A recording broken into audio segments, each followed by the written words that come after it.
Welcome to another episode of the FamVestor podcast. I'm your host, Sunmarie Burns. And I'm your co-host, Sunny Burns. We're mixing it a bit up today. Instead of interviewing a guest, I'm actually going to take this time to interview Sunny myself about a topic he's very passionate about and has been working diligently toward for many years now.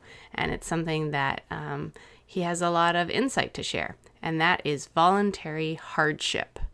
So we're going to dig into that today, find out what that term really means, and how you can adopt certain habits into your lifestyle that push you to live your best possible life. So with that, let's start the show. You're listening to the FamVestor podcast. If you're looking to raise your family with intention, gain financial independence, and live a life of true freedom, you're in the right place. Join us as we explore together how to create thriving families, because strong families are the cornerstone for a world at peace. Welcome back, everyone. So we will be talking about voluntary hardship. And if you are interested in learning more, you can read Sunny's post at famvestor.com/voluntary hardship. He's got a great article there, very well written, I might add. Thank you.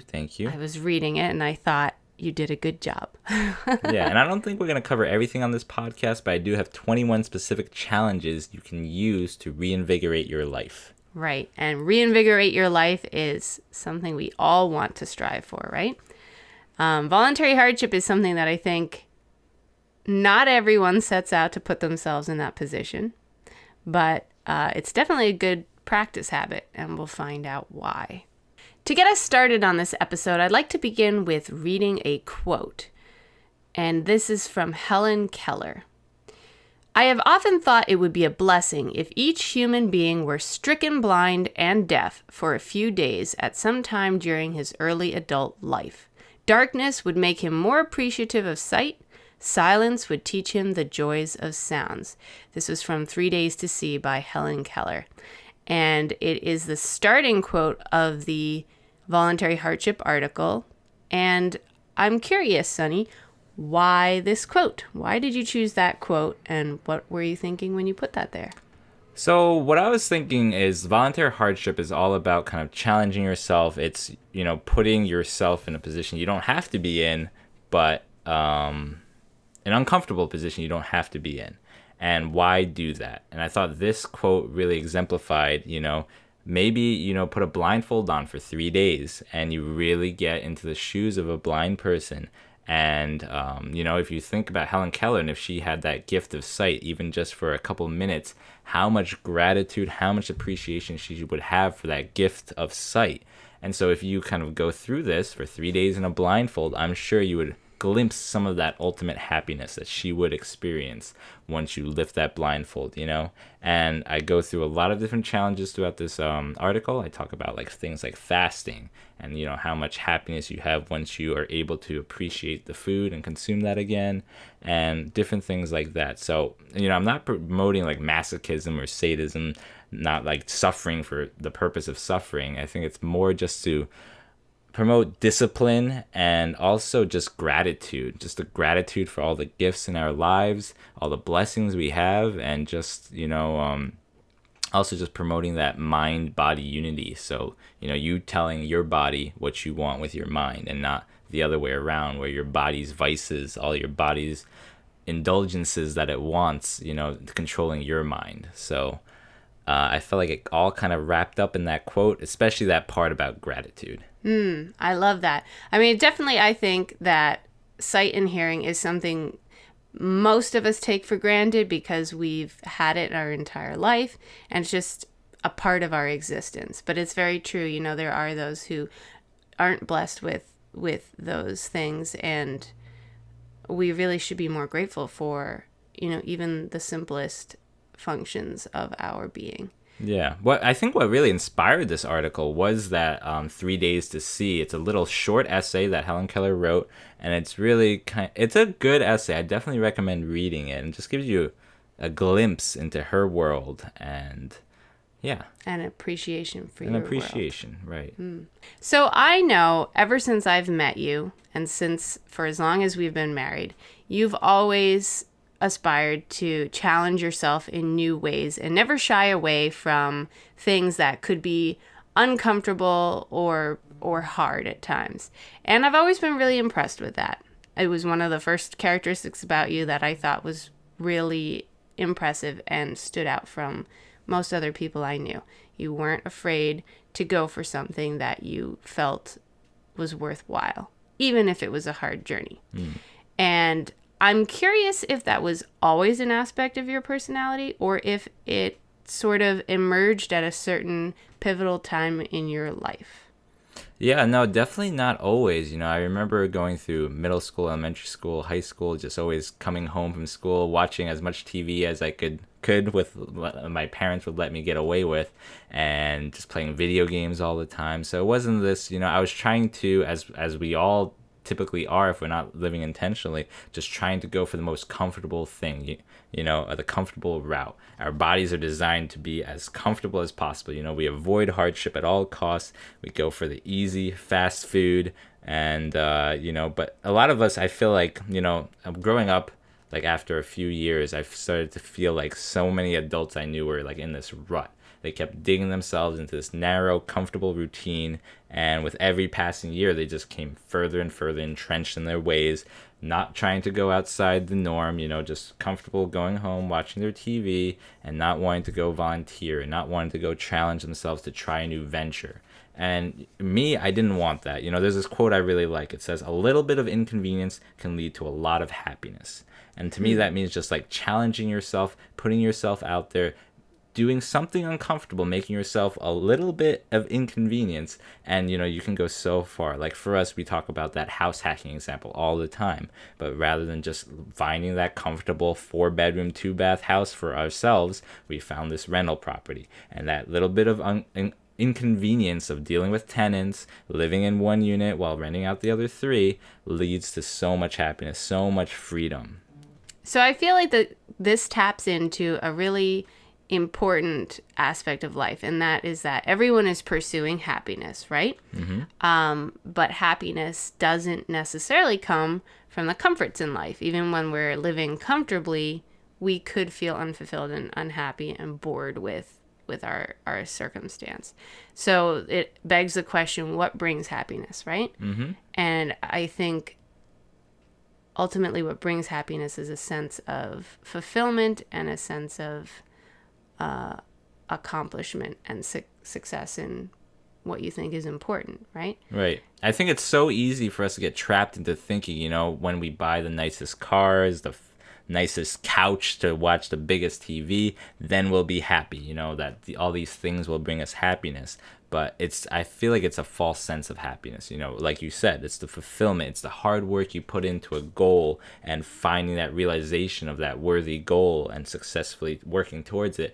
That's where the fulfillment, that's where the happiness comes in. Buddha has a quote, "Freedom and happiness are found in the flexibility and ease with which we move through change." So that just means, just being willing to change yourself and having the flexibility to do that. And that's kind of what I feel like this voluntary hardship thing is for me, is building up the resilience in myself to be able to do whatever I want, to accommodate any change in my life and pursue any goal I want. So things like for the last year and a half, I've taken nothing but cold showers, and other than when I'm showering with you, of course, because you won't do them with me. No, I won't. So other than those few occasions, I've been taking nothing but cold showers, and it brings me some sense of like this mental joy that I can conquer my body's wants, and that my mind is, strong enough to, go under that cold shower. And sure, I don't enjoy it at first, but the mental joy that comes with successfully doing that for the last 18 months, I feel like a sense of, I'm resilient to the cold too. Like we went to Puerto Rico, there was no hot showers anywhere, and I was fine. Everyone's complaining, "Hey, there's no hot showers here." I'm like, this is great. We're in like 80-degree weather and we got this water. It's nice. And I felt like this capability that I had built up through this voluntary hardship, and that now, I have the flexibility and the freedom to be comfortable, to challenge myself, and to be resilient. Very, very good point made there. Yeah, I think that there's so many different ways you can challenge yourself as a person. It doesn't necessarily have to be cold showers. Not everyone's into that. Right. And not everything needs to be voluntary hardship. Right. You could pick and choose. Right. It could just be some kind of change of scenery in your life. You know, like I was mentioning before, it's that rut we all seem to be finding ourselves in, going for, you know, the status quo, what we're used to, and not being willing to challenge ourselves to leave that. You know, to talk to someone new, to take a new route on your commute home, to just explore something else. You know, I talk about in the blog about Yosemite. You know, I visited Yosemite and there was a wildfire there. And these wildfires happen on occasion to rejuvenate the forest. You know, these giant sequoias and redwoods, they have seeds that only like blossom in intense fires. You know, they need that. They need the ash to rejuvenate the health of the soil. And so they need these like instances of change throughout their environment in order to grow successfully. And I think the same is true in our lives. You know, we can't just live this stagnant pattern in our lives. Otherwise, we don't go anywhere. We don't succeed in our goals. And so we need that change. We need that. Yeah, it's really just that change and that being flexible to willingly welcome that change as well. The word resiliency comes to mind when I hear this. Just that you are embracing change, you're allowing change to help you grow and develop, and then through that you build a resilience that makes you stronger to be able to challenge new things in life. So I really respect that way of approaching life. Yeah, resilience and personal development. You know, I also share a quote from Jim Rohn. Your level of success will seldom exceed your level of personal development, because success is something you attract by the person you become. So I know myself. I'm definitely more a person who doesn't challenge myself to the same extent that you do. I think that I do a lot of voluntary hardship, but not to this level. And then I read this quote, which is from Hal Elrod, and it goes, "Those who only do what they feel like don't do much. To be successful at anything, you must take action, even when you don't feel like it, knowing that the action itself will produce the motivation you need to follow through." And I could think of many instances when I like to take it easy, but when I think of how else I could be spending that time, it's true that so much growth can happen in those moments that are sort of your down times. And one thing I really love that you do, I'm going to give the example, we go for car rides, or even when you drive yourself, it would be very easy to just put on the music and just tune out for a bit. Mm-hmm. And oftentimes I find myself doing that. And that's great. It's good to relax too and focus on your driving. But one thing you do is you always seem to put on a podcast of some sort or an audiobook. And it's usually nonfiction and in the realm of self-development, right? And I feel like it helps challenge your mind. And when I'm there too, it definitely stimulates my mind, gets me thinking in creative ways outside the box, thinking about my life in a grander scheme rather than just passively spending my time. So I really resonate with this quote and this idea that if you do just sit back doing whatever you feel like, you won't get much done. And challenging yourself a little bit or picking the option that keeps you more on your toes can actually help you grow substantially and develop. So I thought maybe you can speak to challenges that can help transform your life.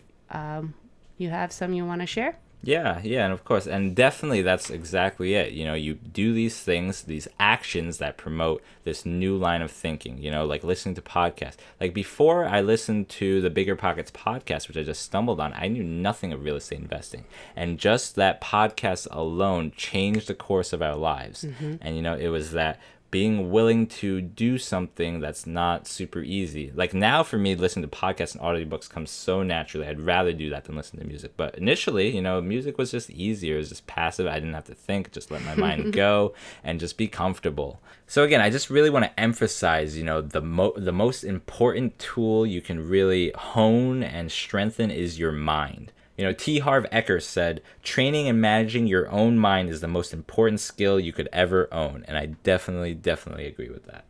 Okay, so to this point, we've spoken a lot about the theory behind why voluntary hardship is healthy for a person. So now I'd like for us to transition more into some practical advice on what people can do if they want to challenge themselves toward voluntary hardship to reinvigorate their life.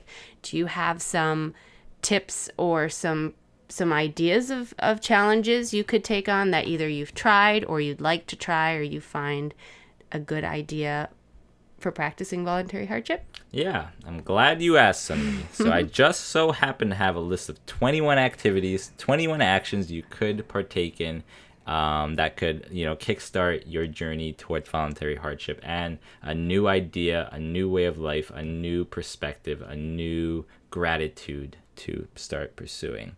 So the first one I want to kick off with is fasting. The idea of fasting is, not eating food for a certain length of time. My suggestion is to do a 2-day fast. So for 2 days, for 48 hours, consume nothing but water. I've done Sunmarie and I have done a 7-day fast in the past where we consume nothing but water and toothpaste for 7 entire days or an entire week. I wouldn't suggest that, it's a kind of a hard to get intense. to. It's very intense, but 2 days I think anyone can really do, and it'll give you this immense perspective on food, on hunger, on what your body can actually last with. So many of us think, man, I went 5 hours with food, I'm famished, I'm going to die. But if, after doing it for 48 hours, you have this resilience now, knowing, if I get lost in the middle of the woods, I'm not going to die. I have two days. I've done this in the past. I went 2 days without food. I can just keep hiking for 2 days and get out of the woods and find myself safe. And so you have this mental resilience where you're not panicking, because you've done it in the past. Mm-hmm. You're going to be okay. So you're kind of starting to build that. To that point, I just wanted to mention an interesting realization that hit when we did do fasting together. It's just the reality of how much of your day is wasted thinking about acquiring and consuming food. Oh, yeah. It's a huge chunk of your time. Preparing it, too. And preparing it. Now, I'm not saying cut out food to get more done. I'm definitely not saying that. You only do that for like 30 days and then you're You dead. won't get very far. But it is interesting to just realize how much of your life revolves around it. And then it makes you think more about, well, what am I really consuming? Is it the best thing for me? And am I really putting too much focus on it? Or could I be allocating time better spent by not grazing and snacking and eating whatever you see, and just being more intentional with what you choose to put inside your system. Yeah, this previous year, in 2019, I did a 3-day fast. I kind of like to do these fasts like annually, just to, again, reset my body. Health reasons too, just reset sometimes I just feel like I've been consuming too many flavors and I just need to get the better flavor, more intense flavor. So just like resetting my palate, resetting my body, getting rid of the toxins and stuff. So I feel like a 2-day fast, 3-day fast is perfect for that. So I really like the second point that you mentioned in your blog post, and that is to launch a cellular blackout.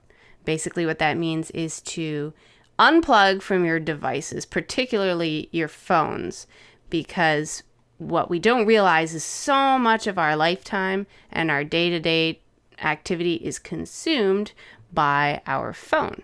And I think the statistic is in America, the average American spends 4 to 5 hours on their phone daily. Is that correct? I believe that's what Yeah. And that is a huge chunk of your time. And you just figure, less than 20 years ago, these phones didn't exist. Right. That was 5 hours of a lifetime, a daily lifetime that people spent on other things. Our productivity must reflect that now in today's society. Right. And a lot of times, we think we need these phones to work on our business, to do these, to be efficient, to be effective. But so much of the time is spent, clicking through Facebook and all these inefficiencies we introduce. So if you can, the challenge is go 24 hours without your cell phone. And so then you reset kind of your habits, or just think about your habits and think about, maybe I got to get rid of this Facebook app or move it to someplace else that I'm not readily clicking it, or some other, social media or something that's taking up your time and actually creating all these inefficiencies, creating this life that you're not exactly ideal for you, that's wasting a lot of this time. Right. And I think that your cell phone really is a drain on your time, and we don't realize it. We really don't realize it. It's in our pocket. We look at and glance at it every 5 minutes. We don't realize how much of an impact it has until we remove it from our presence. And then we go through the emotional separation anxiety and, oh my gosh, I don't have this. How am I going to get through my day? Right. And it's quite a trauma. Yeah. But it does bring you back to reality to realize, A, how hooked you are on this device and reliant on it, and B, it tunes you back into your life. Because one thing these devices do is they distract us from the moment you're actually living in. And they pull you elsewhere, either to other thought trains, other places, whatever it might be.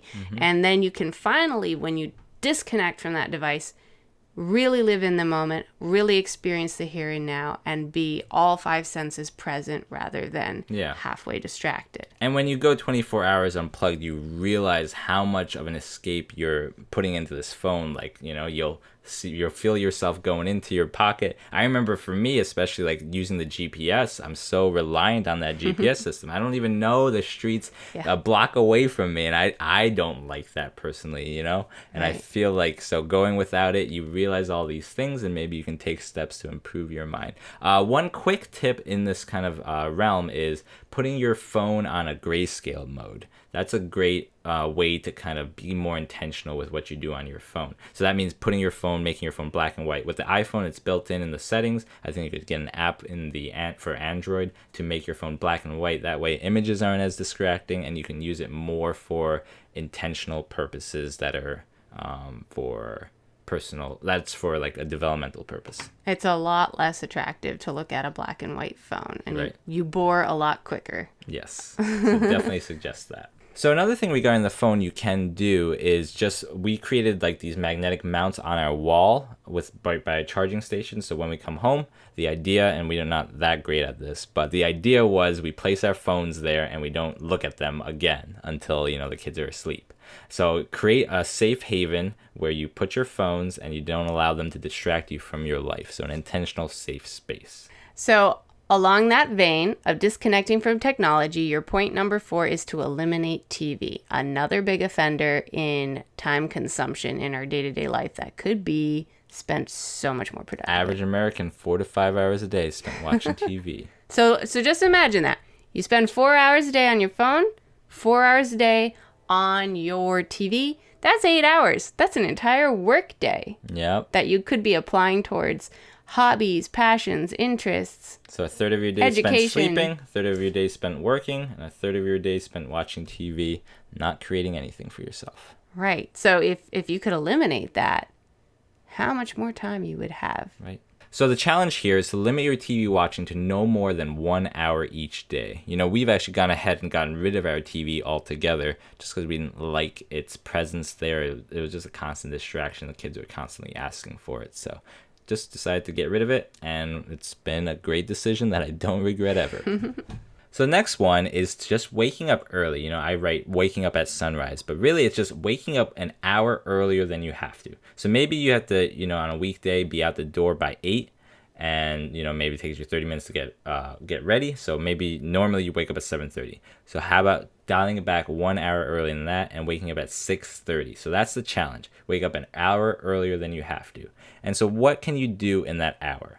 I like the book The Miracle Morning, and so on this post I have like 6 things you can do to like improve your life. In The Miracle Morning they say these 6 actions that will improve your life and that most successful people practice. And so in this hour, take some time of silence. So what they say in The Miracle Morning is savers. So savers stands for silence, affirmation, visualization, exercise, reading, and scribing. So silence is just time for reflection. You can meditate if you want, just quick 5 minutes. Affirmations is actually just writing down and repeating some positive things about yourself, or just positive affirmations you want throughout the day. And then visualization is just taking a moment to visualize your goals. And then exercise, just having a small bit of exercise. Maybe you can practice 10 to 15 minutes of yoga or do a run. Any kind of exercise, get your blood flowing, get your day started right. And then reading, just developing your mind again. So maybe that's listen to an audiobook while you're running. And then writing, so scribing. Write down your thoughts, keep a journal, keep progress. What I like to do is keep gratitude. So like maybe write down 3 things you were grateful for the day before or something like that. So that is what you can do with that hour and really get your day off started right. So point number 8 is to create a blackout. And the challenge is to go to your electrical panel and shut off the electricity for 4 hours. And I think this is a really fun concept because it challenges you to live in a new way. Kind of blast from the past, going back to when you need break out the flashlights, break out the candles. Yeah, and live by candlelight. And what can you do during your day if it's evening and you have no electricity? You can play good old-fashioned board games and chat and tell stories, a lot of activities that maybe you wouldn't normally take the time to do in our busy, saturated lifestyle, to just turn off the lights and tune into what you can do, the more simple pleasures of. It kind of harkens back to childhood when you had a flashlight, you let your imagination just go. Yeah. Kind of like camping in your own house. So point number 11, I know you're just dying to talk about because you are Hold on, I gotta drink some of this water. As I was saying, you are in love with your water bottle, and you have been since day one when I met you. When I first met you, I was like, he's got this weird thing with his water bottle. He's a little odd. And then he bought me one, and he's like, you got to drink more water. I'm like, now I'm going to look weird, too, with this water bottle. Carry around my water bottle everywhere I go. But would you like to talk about your water bottle? Yeah, so I really think it's important. Water is so important. And I drink an excessive amount of water, probably a little too much. I probably drink like 2.5 gallons a day. But I'm at the point where if I don't drink that much and I don't have my water bottle at hand, I just feel like parched and dry. And I don't know. I kind of need it to function at this point. Maybe I should dial it back. But I feel like it's healthy to drink like a gallon of water a day. So, just carrying around that water bottle, it's a constant reminder. It's constantly at hand, and you could just drink it. But really, the challenge here is to just drink only water. So many people are, addicted to their energy drinks, to their coffee, to their sodas. It's, first of all, very unhealthy. So if you can just, restrict yourself to just water, take that voluntary hardship on, you save yourself a ton of money. All those energy drinks, that coffee, probably like around $3 a day if you're addicted to that stuff. If that, way more than that, probably. Right. But even if it's just $3 a day, that's $1,000 a year you're saving. And water, water is everywhere. Most restaurants, it's required at any like public restaurant, public facility to provide potable water. And so I just challenge you, go buy a 1-liter Nalgene, fill it up, and start drinking more water throughout the day. I think there's just so many health benefits that are associated with that, and money that you can pocket from the savings of not drinking everything else. Not to mention, too, just the reset of your palate. Yeah. You drinking water means you can taste things with a lot more clarity than if it's diluted with a flavor from sugary sodas and drinks and hot chocolates and so forth. My favorite water bottle, if you're looking on the screen, is a 1-liter Nalgene narrow mouth bottle. You can buy it on Amazon, probably $12, something like that, and they're virtually indestructible. So this next one is sitting on an exercise ball or getting a stand-up desk. And I think, both these actions, it's all about health, and just promoting health. But so many people like to lounge in their chair, bad posture. But when you sit on an exercise ball, you pretty much have to have good posture. So it supports good posture. It supports core strength throughout the day. You're just sitting. And, what I noticed is when I first started sitting on an exercise ball at work, I could only go a couple hours in a day. And I would be sore the next day, But after a month or two, I could go the full, 8 hours a day sitting on the exercise ball, and I wouldn't be sore after a couple of months. But I think it's really good for toning your core muscles and strengthening and keeping your back upright sitting on the ball. But what I think is even better, and now that I have a stand-up desk, I love the transition between standing up some of the day and then sitting down on the exercise ball. And it's definitely a lot better than just sitting down on a chair in terms of promoting good health. So your 15th point is to sleep on the floor. And the challenge here is to get rid of your bed and sleep on the floor with just a rug or a mat between you and the floor daily. When I first encountered this concept, when you brought it up to me, I thought you were crazy. This was one of our biggest battles early on in our marriage. Yes. You kept wanting a bed, which I thought was silly. Well, I grew up always having a bed, and I didn't realize that there were some people that didn't sleep on a bed. Cool people. And you, being half Japanese, your parents used more traditional bedding, which is futon style, on the floor. So you grew up much stiffer sleeping arrangements. And we would go back and forth on this, and I insisted on a bed and a mattress and so forth. And I've always had a weak back and back aches and problems and so forth. So just recently, actually, I finally relinquished and we slept on like futons. Accepted more traditional style bedding. For how many months? Like 3 months? I think it was 6 months, actually. 6 months. And what was the result? Interestingly enough, the result was quite profound. I'd been seeing our chiropractor quite regularly, I'd say. Once a month. At least once a month. Yeah. With the reoccurring constant back complaint. And when we switched to this new bedding, for the first month and a half, I'd say I was quite sore sleeping on it. It was not really comfortable. I did not like it, and I wanted to go back to my comfy mattress all the time. Like, let's go back to the mattress.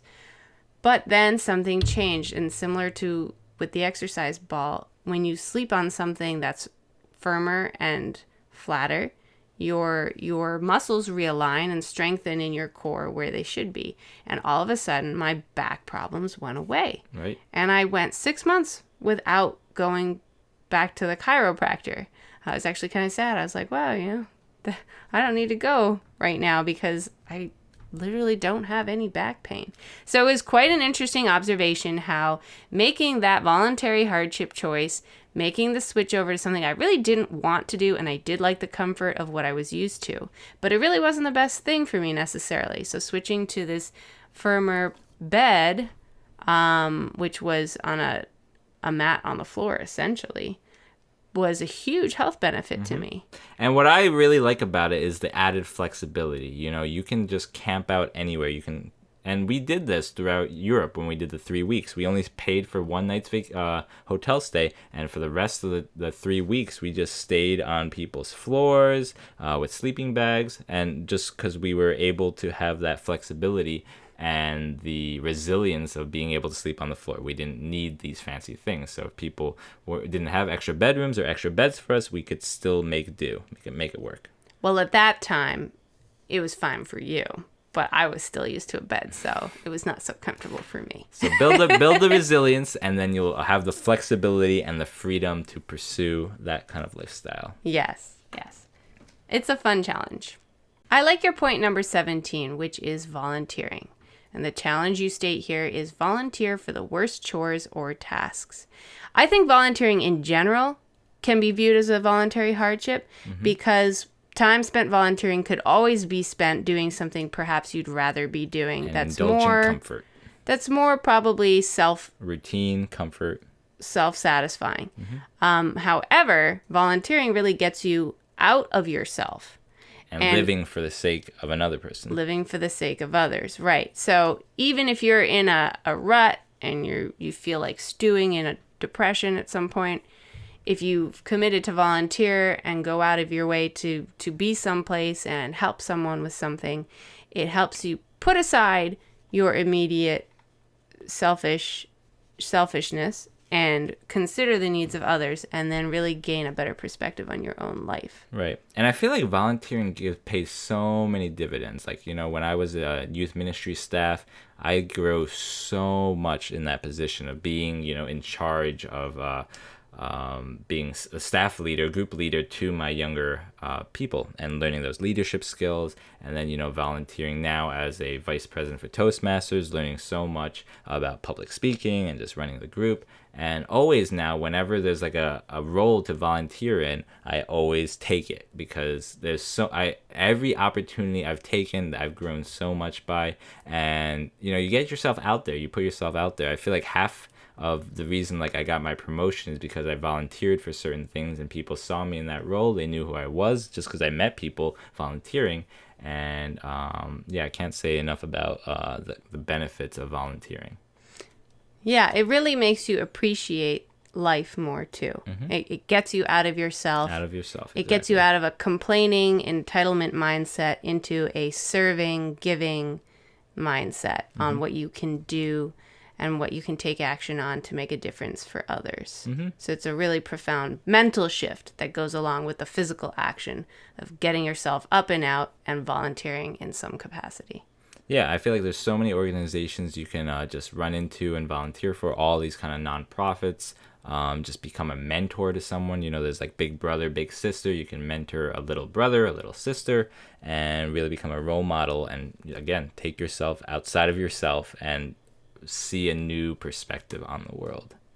So just beginning to wrap up here, we have some concluding thoughts. And they're based off of a trip we took a couple months ago, which was to Lancaster County, Pennsylvania. Amish country. Also known as Amish country. And there we encountered the Amish way of life. And it really brought into perspective some interesting choices of voluntary hardship that certain groups of people choose to make in their lifetime. And we were observing how the Amish really have adopted a lifestyle of voluntary hardship. Not necessarily one that, most people would want to sign up for, but it does bring some interesting food for thought. You want to expand on that? Yeah. So the Amish, for those that aren't familiar, they don't use any kind of car or motorized vehicle. They're still using horses with their buggies, and they don't use any kind of electricity. And, they're plowing their fields with horses and things like that. Even bicycles. I don't think they use bicycles. Some Amish people do, depending on Mennonites and stuff. They use scooters. And, a lot of them are even like wearing, super long sleeved clothing in the dead of summer and long pants, and going about their farm work in that attire in the dead heat of summer. And it's kind of amazing to me because it's not really a life many of us would choose to live. So it fascinates me that the Amish in this modern day, with all the conveniences we have to our disposal, decided as a community to live a simple life of hard work, modesty, and voluntary hardship. And, it's not just the Amish who practice this voluntary hardship. Catholics go through Lent, where there's 40 days, they give up something. Maybe it's chocolate, maybe it's cigarettes, something they give up for 40 days. And, observant Jewish people have the Sabbath day. So on like Saturdays, they don't work, they don't use telephones, they don't use cars, and no fires. Muslims fast for 30 days during Ramadan. And even, I was thinking about Buddhist monks recently, and they also take on voluntary hardship. So many of these organizations, practices, religions have this aspect of voluntary hardship within them. And you got to think it's because it's foregoing something for the higher purpose of something greater. And there's even other groups like vegetarians, vegans, pescatarians who are also picking up a voluntary hardship of intentionally choosing to forgo something that is pretty commonplace for a higher purpose, whatever that higher purpose is. It could be an ideological, theological reason. It could be choice in food. It could be for health reasons, whatever it might be. The point is, it's for a higher purpose. You're challenging yourself not to just live life haphazardly, but to live it with intention and for something greater. So what I want to hammer home is that everyone dislikes hardship, but what many fail to understand is that there are two types of hardship: the hardship of self-discipline and then the hardship of regret. We tend to try and avoid the hardship of self-discipline, but this often leads to the most profound disappointment: regret. So just to reiterate, I think the point we're trying to drive home is challenge yourself to conquer your fears. Know that comfort does not equal happiness, and you can fortify yourself by voluntarily delaying gratification. When you do these things, you will realize that the pain of self-discipline is really quite trivial compared to the growth potential that you can have through challenging yourself to new steps and voluntary hardship. Right. And I really hope that, one of you listeners, just take one of these challenges and incorporate it in your life.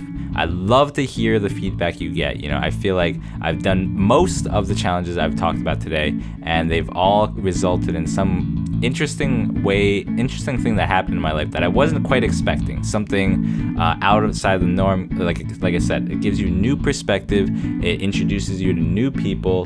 Just you're introducing a new variable into your life that never existed. So something's gonna change, and hopefully it's a good thing. Most likely it'll be a good thing. And if it is a good thing, report in, let us know. If it's bad, don't tell us. Let us know. We definitely like to hear about it. We hope you guys enjoyed this episode. And yeah, if you have any other challenges you'd like to share with us, definitely let us know. Send us an email, go to our contact page. You can leave us a voicemail if you'd like to. So thanks for listening. Good luck and Godspeed.